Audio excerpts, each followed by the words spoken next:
오늘 수바시의 주인공 강연자 허윤주입니다. 우와. 일단은 저의 자기소개부터 진행을 하도록 할게요. 저의 이름은 허연주고요. 18기 조교입니다. 조교 언니. 스팜을 다닌 지는 오늘까지 773일이 되었어요. 너 땅이다. 2017년 3월 25일부터 스와트 스팜이라는 곳을 다니게 되었는데요. 일단 저는 루키 생활도 해봤고요. 고3 생활도 해봤고 어쩌다 보니 재수까지 하고 있네요.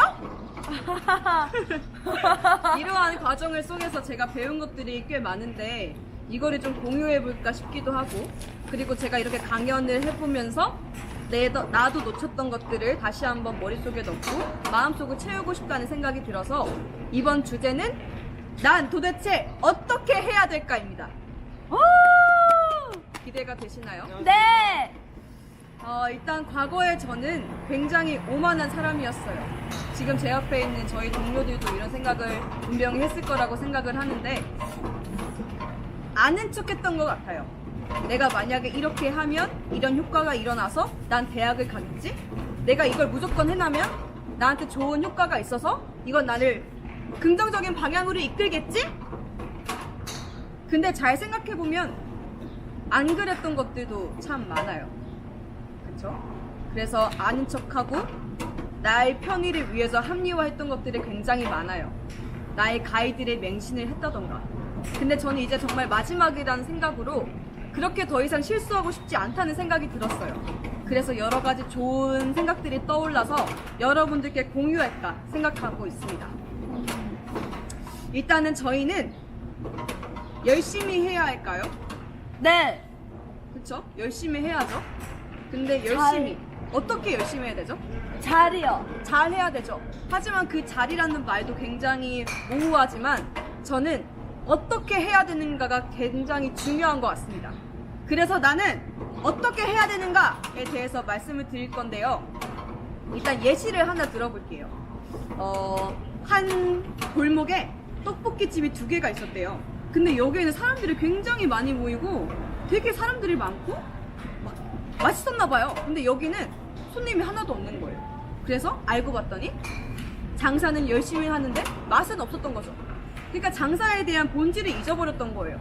그런 것처럼 저희도 지금 열심히는 하고 있으나 어떻게를 놓쳐서 잘못된 방향으로 가고 있진 않은가에 대해서 의심할 필요가 있다는 생각이 들어서 말씀을 드려보려고 합니다.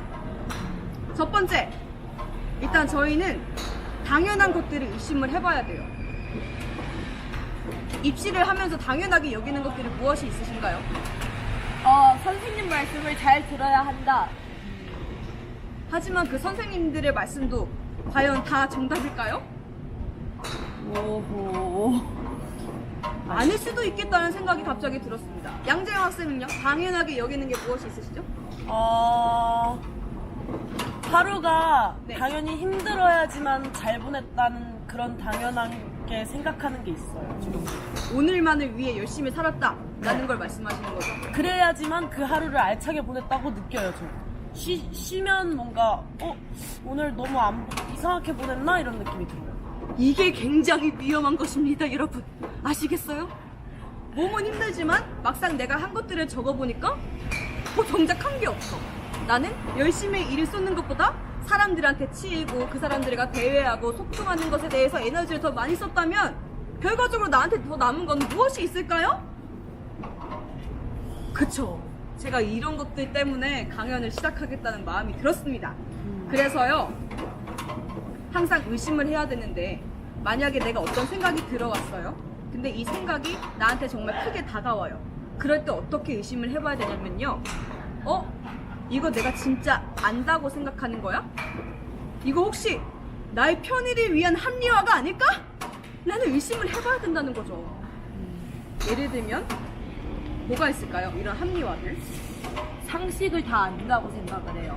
맞아요. 희곡 분석할 때 이런 경우가 되게 많은데요. 이렇게 읽으면서 그래, 뭐 그럴 수 있지. 뭐 얘가 이랬으니까 이러는 게 당연한 거야. 하지만 그 인물 입장에선 당연한 게 아니거든. 이런 것처럼. 약간 이건 말이 좀 TMI이긴 한데요. 어쨌든 그래서 이런 중요한 생각들이 들어왔을 때 어떻게 의심을 해야 하냐면요. 어떤 생각이 들어오잖아요. 그럼 잠깐 멈추고 나는 지금 이 생각이 왜 들어왔지? 이 생각의 원인은 무엇이고 원천은 무엇일까에 대해서 진지하게 고민을 해보는 거예요. 그리고 난 무엇을 위해 이 일을 꼭 하고 싶어 하는 거지? 라는 거를 좀 더 깊이 들어가면 그 무엇을 이라는 게 있잖아요. 만약에 내가 좀 더 나은 입시 생활을 위해서 라는 걸 어떻게 위해서를 잡았어요. 근데 이게 나한테 어떤 이득이 있는지에 대해서 생각해 본 적이 있나요? 만약에 오늘 기분도 너무 꿀꿀하고 몸이 피곤해서 연습을 하면 안 될 것 같아. 내일 지장이 갈 것 같아. 이건 나에 대한 합리화가 아닐까요? 라는 의심들을 충분히 해야 된다는 거예요. 또 나중에 그 다음날이 돼서는 언젠가는 후회하거든요. 그래서 항상 의심을 할 것들을 꼭 명심해줬으면 좋겠습니다. 네. 오만함을 경계해야 되는 것 같아요. 난 진짜로 다 안다는 생각. 난 절대 알지 못하거든요. 우리 헛똑똑이가 되지 맙시다. 다음은 인간의 본성을 이해하는 거예요. 혹시 대인관계로 학원 생활이 힘들었던 적이 있나요? 사람들과 소통하면서? 네. 그쵸? 네. 다 있으시죠? 저도 있죠. 되게 있는데요. 나와는 다른 사람이잖아요. 근데 그 사람들이 정말 이해가 안 된단 말이에요. 그럴 때마다 저는 굉장히 힘들었어요. 그게 다 저한테 좋을 게 없다는 걸 알면서도 저는 그거를 나쁜 자극들로 받아들이고 저 혼자 걱정을 위한 걱정들을 만들어내면서 정말 힘들어했단 말이에요. 근데 이거는 좋을 게 없어요.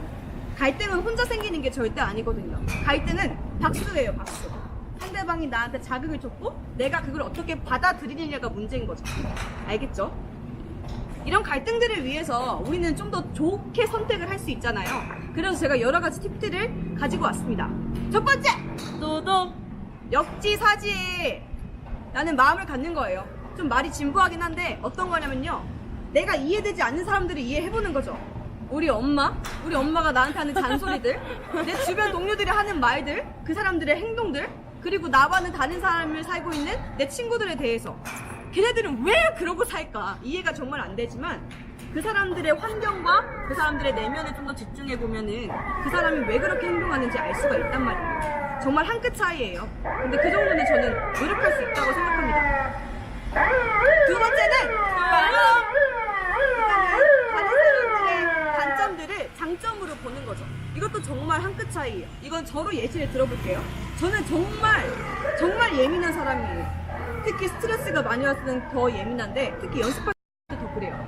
일단 연습실에서 연습을 하다 보면 발자국 소리가 들리다든지 아니면 여러 가지 소리가 들린단 말이에요. 근데 저는 그 소리에 대해서 정말 예민하단 말이에요. 12번도 뛰쳐나가가지고 소리를 지르면서 좀 조용히 해라! 하고 싶단 말이에요.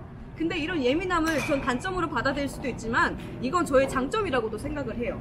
이렇게 자신으로부터 자신이 생각하기에 단점이라고 생각했던 것들을 장점으로 이렇게 치환을 해보는 거죠. 그게 하나 둘씩 되다 보면은 이제 남들의 모습도 그걸 장점으로 받아들일 수가 있게 됩니다. 좋죠? 네. 그리고 상대방의 세 번째 노동. 상대방의 니즈를 파악하는 거예요. 여기서 니즈란 영어로 말하면 좀 더 쉬워요. 니드에다 S를 붙인 거죠. 니즈. 정말 상대방이 원하는 거. 제가 정말 인간관계를 통해서 많이 배운 것은 상대방이 나한테 해주고 싶은 것과 내가 받고 싶은 건 전혀 다르다는 거예요. 또 예시가 하나 있어요. 아기 때 정말 받고 싶은 선물이 있었는데 엄마가 비슷한 어떤 걸 사다 준 거예요. 근데 저는 그걸 원했잖아요. 이건 마음에 들지 않는단 말이에요. 이런 니즈. 정말 상대방이 원하는 게 무엇일까? 라고 생각하는 것 자체가 저는 배려라고 생각을 하거든요. 그래서 일단은 측은지심이 필요해요. 상대방을 바라보고 그 사람을 공감할 수 있는 태도가. 그래서 그 사람이 어떤 환경에 처했는지 그 사람의 내면은 어떤지에 대해서 진심으로 고민을 해보는 거죠. 그리고 세 번째는 모든 것들을 스승으로 삼는 거예요. 정말 모든 것들을. 지금 내 앞에 있는 동료들에게 아니면 정말 좋으신 선생님들, 나는 그 사람들한테 정말 마음만 먹으면 모든 것을 다 배울 수 있거든요. 그래서 좀 더 쉬운 방법을 몇 가지 설명해 드리자면 일단은 전이를 시켜보는 거예요. 연습을 하면서도 연결고리처럼 맞물리는 게 있어요. 연기 연습, 무용 연습, 뮤지컬 연습. 가장 연결고리가 잘 됐다고 생각하는 건 전 호흡이에요. 호흡. 호흡은 모든 것에 다 중요하거든요. 이런 것처럼 우리는 어느 것에서 발견한 것들을 다른 것으로 전이시키면서 그 연결고리들을 찾을 수 있어요. 그러면 좀 더 배우기가 수월하겠죠. 두 번째는 모든 것을 모방하는 겁니다. 내 앞에 있는 재영이가 정말 좋은 모습을 보여줬을 때 그 사람의 행동을 온전히 따라해보고, 채원이가 연습하는 과정을 보고 이만큼 성장했다는 걸 봤다면 아, 나도 이런 식으로 접근할 수 있겠다라는 생각을 해보는 거죠. 하지만 모방에서 끝나면 안 돼요. 그 모방을 자신의 것으로 만들어야겠죠? 네. 예를 들면 이런 것도 있을 것 같아요. 용환쌤이 수업 시간에 말씀하셨던 건데, 자기가 수업하는 듯이 연기 연습을 해봐라 라고 하신 적이 있거든요. 아, 그렇게 하면 되는구나 라는 머리에 빛이 들어오면서 좋은 배움을 했던 적이 있습니다. 그리고 가장 중요한 건 모르면 배우려는 자세라는 거예요.